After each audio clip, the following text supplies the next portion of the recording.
What's up, guys? PPD here, and welcome to episode 23 of my Road to Manchester City. And we're starting off this episode by doing the La Liga Squad Builder Challenge. I didn't get to do it last episode, but we are doing it this episode. And by the way, this is going to be a bit of a longer episode because we have so many things going on. A bunch of Squad Builder challenges, a bunch of packs, and of course, the FUT Champions rewards that you guys are probably here for. So we go ahead and do the La Liga challenge. It didn't cost us that much. The only two players I had to buy were Cancelo and this guy right here, who you're probably wondering, how is he Argentine with a name like that? Well, that's a little fun fact I have for you guys. He's actually part Polish, and that's why he has that name. And that is probably due to the fact that back in the day, I think during World War II, a bunch of Polish people and German people fled to Argentina, and that's how it all started. So there is a few Polish people and German people that got with Argentinian people, and that is why there's Argentinians with Polish or German last names, which is kind of interesting. But anyways, complete the challenge, open up the pack, and who do we get? We get Johnson, who we actually used a couple episodes back. He doesn't really go for anything anymore, I don't think, because that challenge is gone, I believe. So not a great pull, but we do get some decent cards in there. Newcastle guy, I don't think he goes for anything, Mitrovic, but we do get this guy right here, who is the most expensive player in the pack, funnily enough, and he is a League One player, I want to say, ends up selling for 6,000 coins, which is very, very nice, because the reward for the La Liga thing isn't really worth it unless you have the players. So the fact that we got a pretty good pull from the pack was very nice to see.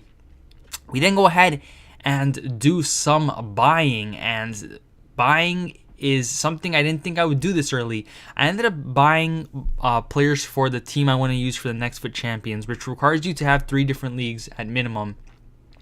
And I bought these players on Monday or Tuesday. I think it was Monday, which is after FUT Champions, which is usually when prices are low because everybody's selling off their teams. But I know there's a crash coming, so I could have waited a little longer, and I should have, because prices ended up getting cheaper.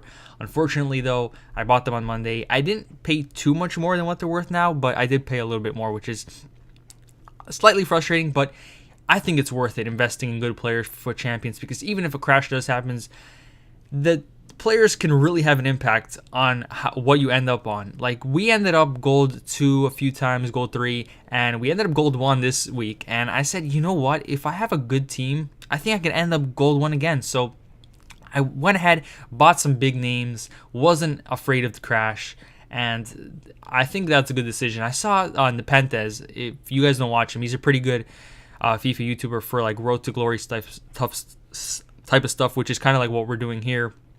And he talked about how it's kind of worth it, even with the crash coming, to invest in decent players for your FUT Champions team. And that is why I went ahead and just bought them without caring that they would drop even more. So we go ahead, we buy some pretty big names over here. Koscielny, Martial, Gundogan we bought back. And the only reason I bought Gundogan was because of the link with Sane. I do end up showing you guys the team I came up with, and you'll see why Gundogan was needed for that. Plus, he's a really good center midfielder for the Premier League. I had him in the past. He was amazing at cam, so having him at center mid is going to be pretty good. We also go ahead and buy Varane, which I've played with before. He's not a bad player, but I'd rather just have a full Premier League team because it's what I'm comfortable with.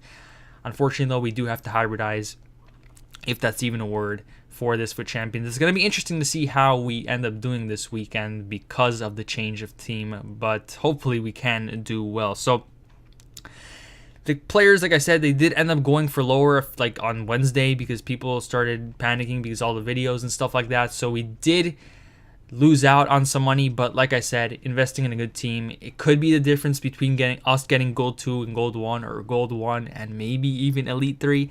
That is definitely something. I ended up buying Areola, who I already had, which is a little bit annoying. So I had to quick sell that one because the transferless space, you're going to be seeing it a lot throughout this episode, is really annoying that it's full. And I really have to fix that.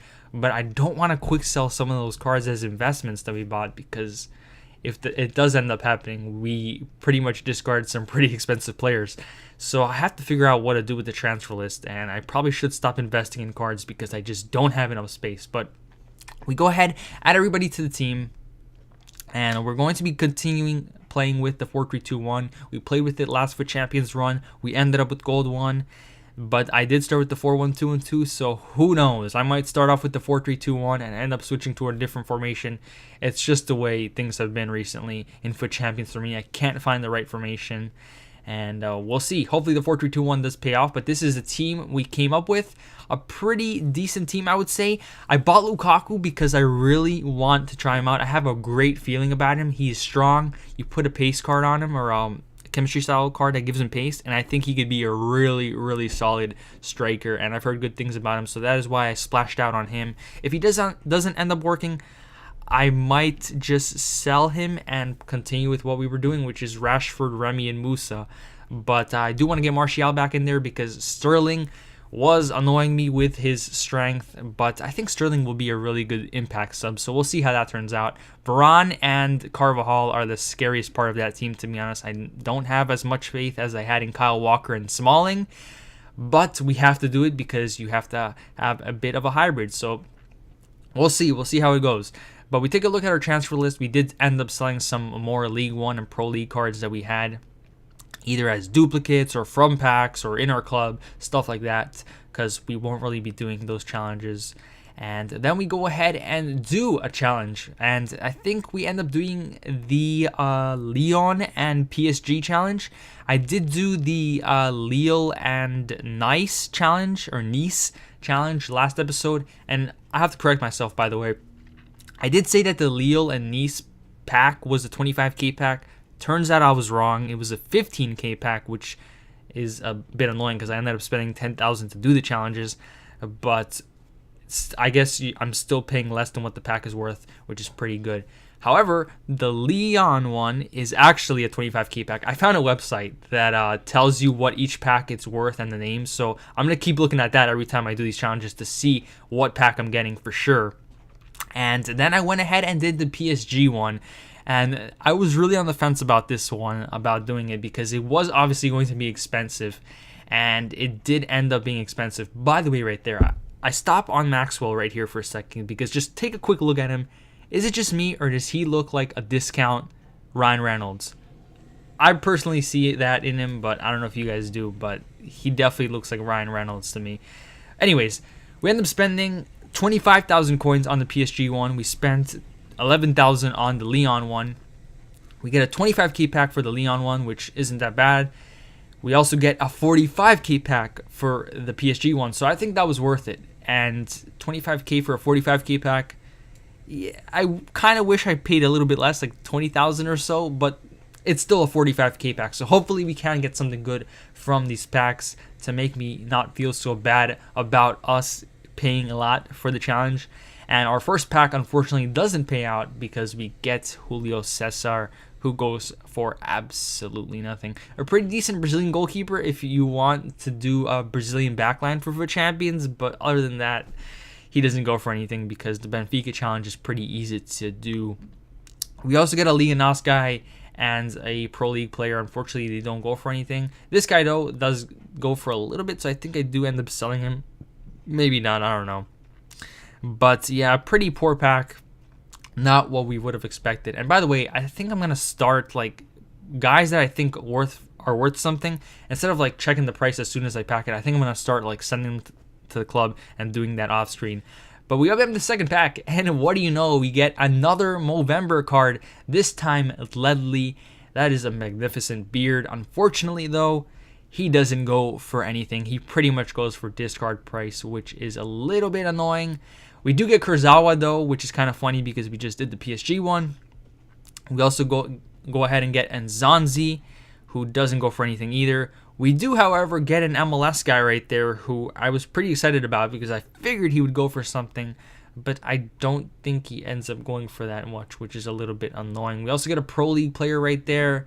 Unfortunately, the gold players don't go for much, so that was a little bit of a letdown, and we go ahead and send that to the transfer list, send the rest of the clubs to the packs. Unfortunately, did not pay out, but it was time for the big boy packs, the FUT Champions rewards, the ones we have waited 2 weeks for. 2 weeks for, because this is the monthly rewards, and the weekly rewards. So after waiting for so long, we finally got them. We ended up getting gold 2 for the month, which isn't that bad considering it was our first month in FUT Champions. We get the nice kit right there for getting gold, and it's a pretty nice kit. I don't think I'll use it because people will back out. Even if I had the bronze skin, I'm sure people would back out.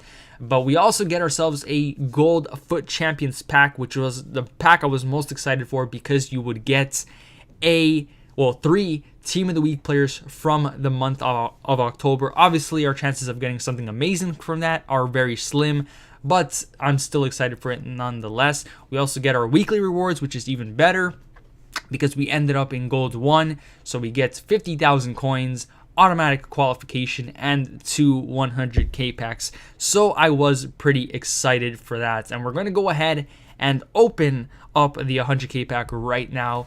Who are we going to get?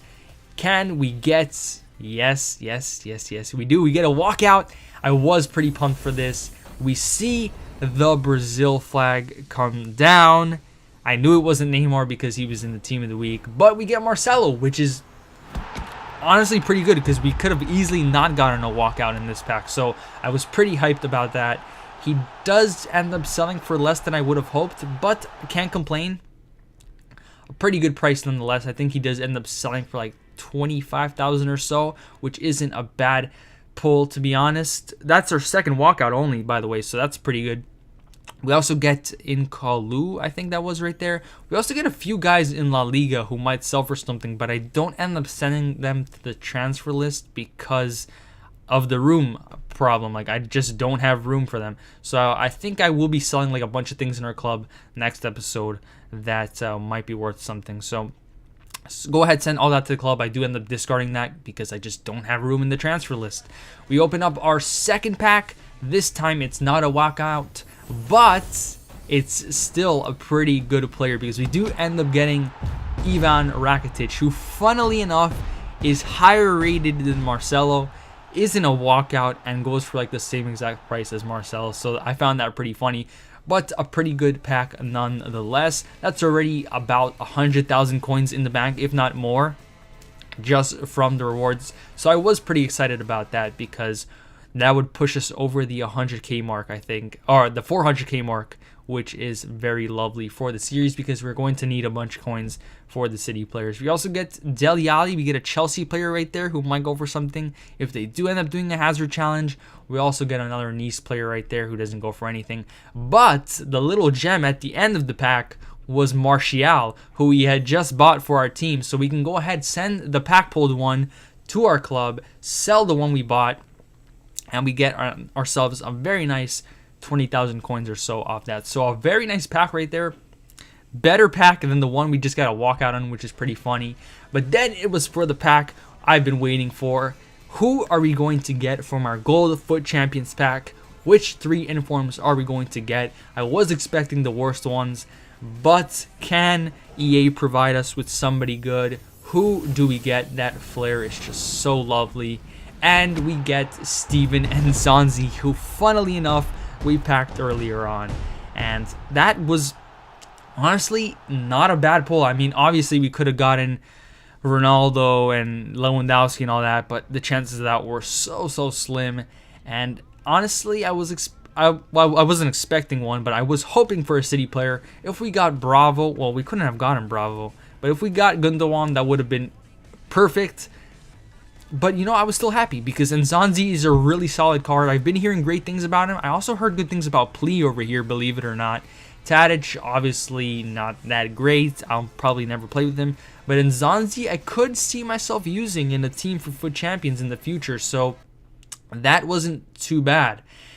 And I was pretty happy with that because I keep hearing that Nzonzi is like the Conte for the La Liga. So definitely going to give him a shot as a sub, I think, in our FUT Champions run. But we go ahead, take a look at our transfer list, and we did end up selling Rakitic, Marcelo, and Martial. I also sold some of the lesser priced cards that we packed, Kurzawa right there, and a Pro League player. I did end up selling Bravo, and the reason for that was because I was going to go ahead and buy Bravo's inform card because once the FUT Champions rewards came out, his price plummeted. I told myself He was around 80,000 coins when I told myself, if he goes to 70,000, I'm going to buy him. Well, he ended up going for 50,000 when the rewards came out. Something I couldn't pass off on. Even if he does end up dropping for more, I think I paid a really good price for that. 50,000 coins for an informed keeper in the Premier League. You can't go wrong with that. And of course, he is a City player, so we do need him. But we're going to go ahead and take a look at the current squad, because we do have a few City players. Obviously, we don't have the big players because I did sell them 2 episodes ago, I believe. But we will be buying them back. Also, a player I should be buying back and who is really cheap is Fernando. He's like 1,000 coins or less, so I'm not sure why I haven't bought him back yet. I keep forgetting, but he will definitely be a player we buy sometime soon. Also, you may have noticed that I did end up completing the journey. We officially have Alex Hunter's City card, which is very nice because we can use him as a striker until we get Iheanacho, and he's going to be in the team. But this is how the team is looking so far. Not too bad, not too great, obviously, but we will be buying back Otamendi, Yaya, and all those big names sometime soon. As for the silver players and bronze players, I am trying to think of an idea to implementing them into a way where I can play with them. But other than that, that is going to conclude this episode. But before we end the episode off, we're going to go ahead and check off Alex Hunter and Claudio Bravo off the checklist. So this is going to conclude this episode, a pretty long episode, but it was a great episode because we got our monthly rewards, we got our weekly rewards, we got some pretty good pulls. Anyways, guys, my name is PBD, and I'm out.